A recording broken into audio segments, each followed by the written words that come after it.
যদি এসব লক্ষণ আপনার পরিচিত মনে হয় তবে অভিনন্দন, আল্লাহ তাআলা আপনাকে বেছে নিয়েছেন। কখনো কখনো আল্লাহর ভালোবাসা খুব নিঃশব্দে আসে, আমরা টেরও পাই না।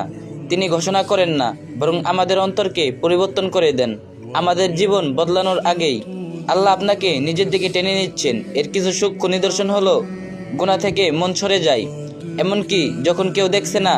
এই অপরাধবোধ আসলে তার রহমত, যা আপনাকে ফিরে আসতে সাহায্য করছে।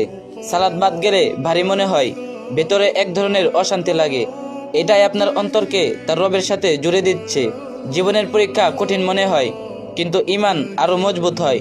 ধৈর্য, সফর আর সহনশীলতা তার প্রিয় বান্দাদের উপর ঠিক সময়ে মনে করিয়ে দেওয়া আসে।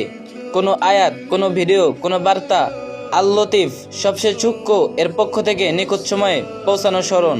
দিনের সাথে সম্পর্ক গভীর হয়, যা এক সময় দূরের মনে হতো, এখন তা অন্তরে ছুঁয়ে যায়।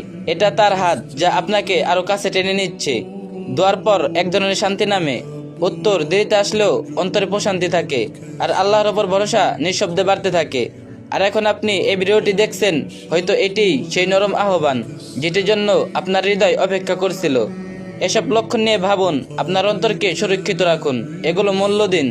আল্লাহর ভালোবাসা কোলাহলপূর্ণ নয়, বরং নীরব, স্থায়ী আর বদলে দেওয়ার মতো শক্তিশালী। আল্লাহ আমাদের অন্তরকে তার দিকে টেনে নিন এবং তার ভালোবাসায় দৃঢ় রাখুন। আমিন। আর ভিডিওটা একটা শেয়ার করে দিন, আর যে যত পারেন বেশি বেশি কমেন্ট করে দিন।